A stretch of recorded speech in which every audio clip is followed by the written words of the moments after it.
المرسلين أما بعد فأعوذ بالله من الشيطان الرجيم بسم الله الرحمن الرحيم إن الذين اجتنحوا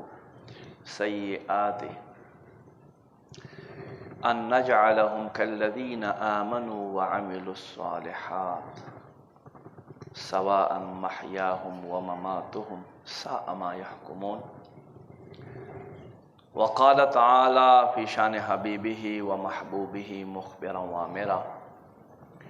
إن الله وملائكته يصلون على النبي يا أيها الذين آمنوا صلوا عليه وسلموا تسليما. درود شریف امینا محبت سره ہے. اللهم صل على سيدنا مولانا محمد بارک وسلم وصلی علیہ. گرامی قدر مشرانوں، سپینگیرو بزرگانوں، نوجوانانوں، مہمانانوں، میزبانانوں، لری نزدیرن راتلن کو جمعی منز آوازو نصیحت تے پارا تاسو ټول د خوش آمدید هر کله ویم. السلام علیکم ورحمت الله وبرکاتہ. نن د جمعې مبارک ورځ او 1445 سنې هجری دا اومې میاشت دی، اوم تاریخ دی. دې میاشت کې چونکې ډېرې غټې کارنامې شوي دي نو هغې په حوالو سره په دې میاشت شپږم تاریخ ته حضرت خواجہ خواجگان خواجہ چشت اہل بہشت حضرت خواجہ معین الدین حسن اجویری رحمت اللہ تعالی علیہ دې میاشت شپږم تاریخ ته په هندوستان ځمکه باندې عرس مناویږي. د دوی پیدایش 537 سنې هجری ده او وفات 633 سنې هجری، یعنی څلور سل کاله عمر دوی په ځمکې مخ باندې تیر کړل. د دوی په حوالې سره به خبره کوو. قرآن مجید فرقان حمید د 25مې سپارې سورہ جاسیہ آیت نمبر 21 تاسو تر مخې ما وړاندې کړو. اللہ فرمائی ان الذین اجتنحوا سیئات، هغه خلق چا چې ګناهونه وګټل، ګناه یې وکړلې، فرمائی ان نجعلهم ادا مونږ یې وګرځو کالذین پشان د او خلقو آمنوا وعملوا الصالحات، چا چې ایمان راوړو او نیک کارونه وکړو. الله فرمایي سواء محیاهم و مماتهم، برابر خبر ده که د دوی ورځ وي که د دوی شپه وي. هغه خلک چا چې ګناهونه وکړل،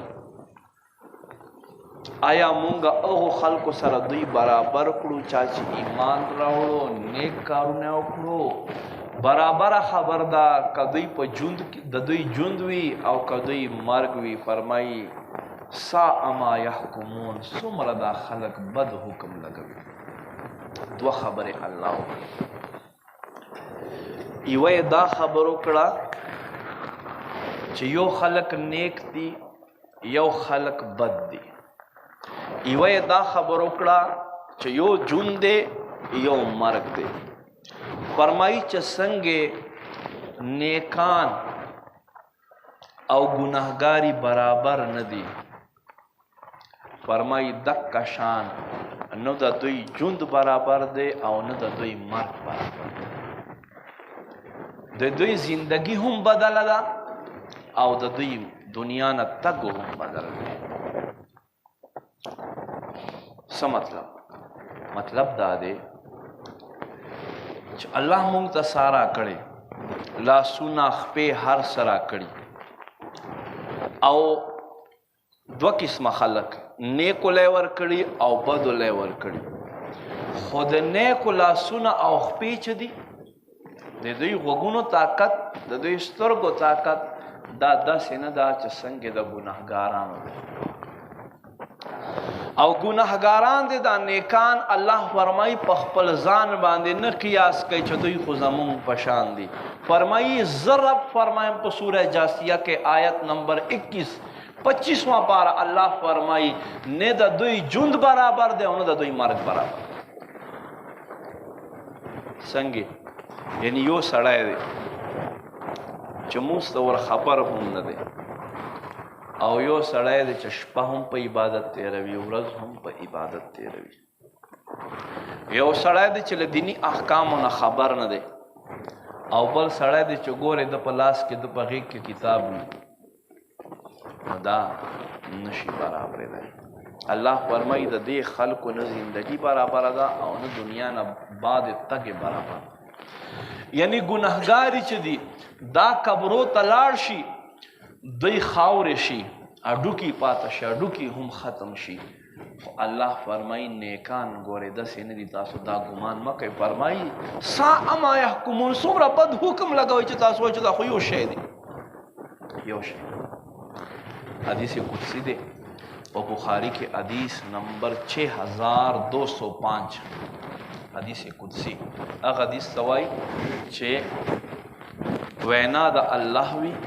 او خله د جناب محمد رسول الله صلی الله علیه وسلم هغه ته حدیث قدسی وایي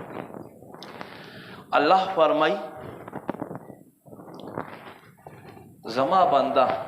یتقرب مني ما ترا نږدې شي ما ترا نږدې شي فرمایي فانا سمعه الذي يسمع به زه د غوږونه شم چې دی په هغو غوږونو باندې زما بنده ما ته رانږدې شي زما قرب دته میلاو شي بیا زه د ده غوږونه وګرځېږم یعنی د ده په غوږونو کې زما طاقت راشي یا ربه طاقت خو ټول ستا دی د هر چا په غوږونو کې طاقت د چا دی الله دی که نه خدا ایمان دی الحمدلله نو ته دا ولې فرمایې الله فرمایي چې ګوره دا بیا هغه طاقت نه وي چې کوم مې عام طاقت اچولی وي بیا داسې وي چې حضرت شیخ عبدالقادر جیلانی رحمت الله علیه په جیلان کې ولاړ دی او فرمایي قدمی هازی زما دقه قدم چې دی علی رقبت کل ولی الله د الله هر ولی په سټ باندې پروت دی د الله هر ولی په سټ باندې پروت دی یاد وساتئ خراسان نه تر حضرت خواجہ غریب نواز رحمت الله علیه په خراسان کې افغانستان نه را روان دی او هغه اجمیر کې دا ټکی وکړو د ده په غوږ باندې لګي غوږ باندې لګي 21,140 کیلومیټر لار ده دومره لار ده نه 21,000 نه 2140 کیلومیټر لار ده 2140 کیلومیټر او دې دلته اوري او سوای بل قدماک علی عینی قربان ته خوای چې ستا قدم زمون په سټونو باندې زمون په سټونو نه زمون په سترګو باندې ستا قدم مونږه قبول کړای دی سبحان الله خوای دا بیا هغه سماوي چې الله فرمایي وسمعه الذي يسمع به دا هغه وګو طاقت ته فرمایي چې دی بیا په وګو هغه طاقت د وګو جوړ شم چې دی په باندې اوري فرمایي وعينه الذي زه دې د سترګې وګرځېږم چې دی بیا په هغو باندې څه کوي ګوري په هغو سترګو باندې دی په هغو سترګو باندې نظر ساتي الله اکبر حضرت خواجہ غریب نواز رحمت الله تعالی علیه تر مخه یو الک تېرېدو وی فرمایل دغه الک ته هسې داسې مه ګورئ یوه ورځ به راشي چې دا به د هند سلطان بادشاه جوړېږي داسې سترګې هغه نوجوان شو لوی شو په 1210 عیسوي کې سلطان التمش په نوم باندې د مسلمانو بادشاه وګرځېدلو او د هند په تخت باندې کېناستل. دا بیا هغه سترګې وي چې الله فرمایي زه دې د سترګې وګرځېږم. بیا دا عام سترګې نه وي، دا عام نظر نه وي. قربان شم. حضرت خواجه غریب نواز رحمت الله علیه یوه ورځ یو باغ ته راغی او هلته اودس وکړو، تلاوت یې کولو. په دې کې یو بادشاه راغی، د هندوستان یو راجا. هغه چې وکتلو ډېر زیات په تیش کې راغی. د خیر توجه ور نه کړله، خو بادشاه غوسه حد ته ورسېده او وی لرې کړئ دا ملنګ زما دې باغ کې چا پرېښودی دی. حضرت خواجه غریب نواز رحمت الله علیه صرف خپل نظر ورپورته کړو. نظر پرېوتلو سره دا سړی بېهوشه شو او بیا یې چې په هوش کې راوستلو نو څه ګوري چې هغه سړی چې مخکې غوسه کوله حضرت خواجه صاحب په قدمونو کې پروت دی، زړه دنیا یې بدله شوه. دا څه شی یاد وساتئ، دا طریقت یو باب دی، طریقت یو ځان له سمندر دی چې په دې کې درویشان صوفیا لامبو وهي. دې ته عقل اسپو ته منډې ورکوونکی دې دریاب سمندر ته نشي کوزېدی. نن خو الله دې معافي وکړي، زمونږ معاشره داسې شوه چې هر یو شیز مونږ په عقل باندې قیاس کوو. یاد وساتئ ایمان اولنی بنیاد دا دی. الله فرمایي ان الذین آمنوا، هغه خلک چې ایمان ور دي، یؤمنون بالغیب، دوی په غیب باندې ایمان، غیب باندې ایمان دی. خو نن افسوس خبره دا ده چې مونږ مسلمان هر ځي ته عقل دننه کوو او بیا عقل په وجه سره انسان الله دې معافي وکړي کله کله خدای ذات ته پسې ورتیر شي. عقلیات ول چې څومره وي فلاسفر لکه مناطقه چې دي هغه وایي نعوذ بالله من ذلک الله ذات نشته، وایي دا بس لس عقلونه دي هغې ته عقول عشره وایي. دا کل نظام چې دی دا هغه چلوي. دا څه شی دا ډېر عقل چې دی انسان بیا دې طرف ته راکاږي. الله فرمایي یؤمنون بالغیب، دوی په غیب باندې ایمان لري. اولیاء الله سره محبت کول دا د الله حکم دی.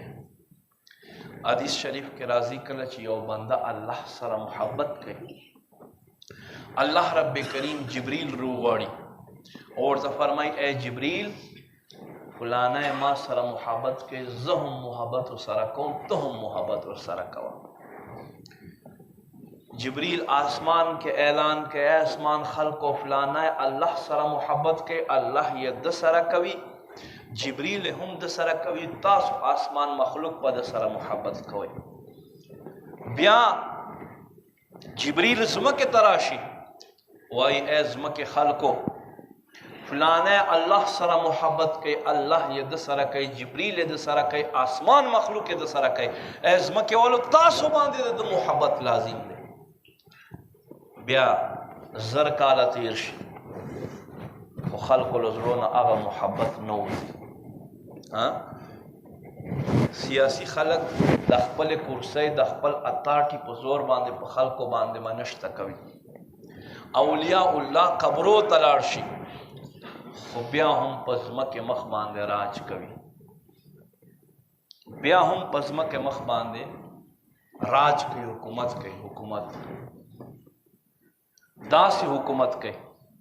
چې ورشه حضرت خواجه غریب نواز رحمت الله علیه په 15مې صدۍ کې تیر شوی، نن 15مه صدۍ دی، کم از کم 800 کاله وشو. خو نن هم په کل هندوستان څخه په کل دنیا باندې الله اولیاء حکومت کوي. نن هم یو داسې لنګر دی د په دربار باندې پخېږي چې هغه د دنیا په ځمکې مخ د یو باچا په کور کې نه پخېږي. اوس هم ورسه دومره غټ غټ دیګونه چې په 100 پوړۍ ورلګېدلي چې ورخېږي، داسې غټ غټ دیګونه یې ښودلي. نو ما عزت مندو دا څه شی دې خلکو الله سره محبت کړی دې له وجه زمانې تېرې شي خو خلک دوی سره محبت کوي ولې چې الله حکم دا دی چې تاسو به دوی سره محبت کوئ ما عزت مندو حضرت خواجہ غریب نواز رحمت الله علیه ہندوستان ته په 15 صدۍ کې راغو او اجمیر کې ہر طرف تا کفر بت پرستی و کفر او بت پرستی پا اولنی کرامت باندې 90 لاکھ خلق مسلمان کړي دا سید خلق زړه ځان ترا کاګر مونږ یو مونږ خالی یو څومره وخت شو قسمه قسم مسلې کو تقریرونه کو خو خپل ځان په شان مسوک جوړ نه کړو دا څه شی زمونږ کې کمای دی خو اولیاء الله چې وي هغوی صرف یو نظر وي هغوی صرف یو نظر وي یو نظر کې نبی پاک صلی الله علیه وآلہ وسلم فرمائی اتقوا مسلم شریف حدیث ہے فراست المؤمن فإنه ينظر بنور الله تعالی مومن له فراست نظان ساته دای په عام سترګو نه ګوري دای د الله په نور نظر سره انسان ته ګوري الله په نور نظر سره انسان ته ګوري هغه نور نظر داسې وي چې ستا چاته یو نظر وروچت کی هغه د دنیا چې د دنیا د زړه دنیا یې بدله وګرځېږي مونږ لاک کوششونه پې باندې کو خو هغه باندې څه اثر نه کوي دا څه شی چې دوی سره الله رب کریم یو نور وي دوی سره یو فیض وي چې کل دنیا دوی ته راغونډېږي دوی پسې راځي نو الله فرمایي هغه خلک چا چې گناهونه وکړه ان نجعلهم ادا مونږ وګرځو کالذین پشان دغه خلکو آمنوا وعملوا الصالحات چا چې ایمان راوړو نیک کارونه وکړو سواء برابر محیاهم و مماتهم د دوی زندگی او د دوی مرګ الله فرمای برابر وګرځو نه فرمای ساء ما يحكمون څومره بد دي چې تاسو کوم تاسو دا حکم لګوئ الله محبوب فرمای وی اللہ فرمائی وَيَدُهُ الَّتِي يَأْخُذُ بِهِ اللہ فرمائی د هغه لاس وګرځېږم چې دی په دې باندې اَيَبْتِشُ بِهِ په دې سره دی اخیستل کوي دی په دې سره گرفت کوي دی په دې سره اوچتول کوي فرمائی وَرِجْلُهُ الَّذِي او د هغه خپې الذي يمشي به هغه خپې وګرځېږم چې په کومو خپو باندې دی بیا تک کوي یعنی خپو ته هغه طاقت واچومه حضرت خواجہ غریب نواز رحمت الله علیه 96 سال عمر تیر کړلو خو چې څوک هم کله حج یا عمرې ته تللی او له دیار حرمین نه به راغی نو وی به قربان تاسو خو ما هلته کتلي وئ د دوی دا کرامت و کرامت چې هره شپه به دی مکې مکرمې ته حاضرېدو او طواف به کوله او سعی به کوله عمره به کوله اولیاء الله اوس ته وایي چې دا څنګه دا خو داسې ځکه چې ستا عقل دې ته نه وررسېږي ستا او ما خو په عقل باندې هغه کوو او چېرته چې د الله طاقت وي اولیاو سره نیکانو سره صالحینو سره حضرت عیسیٰ علیہ السلام متعلق قرآن کې الله فرمایي چې دی ړندو باندې لاس راکاږي الله هغوی ته نظر ورکړي څنګه یو عام سړی لاس راکاږي نه دا طاقت دی الله طاقت دی چې الله د دوی په لاس کې اچولی داسې امام الانبیا ته الله صلی الله علیه وسلم بے شماره معجزې ورکړې او داسې د امام الانبیا خادمینو ته صحابه کرامو ته غلامانو ته الله یو لوی شان او مقام ورکړی چې څنګه حضرت علی رضی الله تعالی عنہ فرمائی حضرت عمر رضی اللہ تعالیٰ خطبہ کے ولاڑ دی جمعہ خطبہ وئی سوئی یا ساریہ جبالا یا ساریہ الجبالا اے ساریہ غرطشا اے ساریہ غرطشا فرمائی ما ہر سمازان سارا نوٹ کر حضرت ساریہ پورا درے میاشتو بعد آ رہا ہے ماوی اے ساریہ سنگ چل چردہ سے معاملہ شوی آواز ماوردہ لہو وی بالکل دغار میں ٹیمو جمعہ ورزوا او مونږ باندې دشمن حمله کوله په دې کې حضرت عمر فاروق اعظم آواز ما ته راورسېدو چې ای ساریه غره ته شه مونږ غره ته وختلو دشمن ښکته راته ودرېدلو پاس معامله پرې وکړله الله د دوی آواز په برکت سره مونږ ته په جنګ کې فتح نصیب کړله شرعقاید کې زمونږ دا کرامت فاروق اعظم موجود دی شپږمې اومې درجه کې پړاو کېږي بهرحال دا د الله اولیاء دي الله نیکان دي الله دوستان دي الله رب کریم دې مونږ ته دې خلکو سره جون تیرولو توفیق نصیب کی او زمونږ آخرت ته الله داسې نیکانو پاکانو سره کی او سکون والا زندگی دې نیکانو سره نصیب کی آمین بجاه النبی الامین صلی الله علیه وسلم.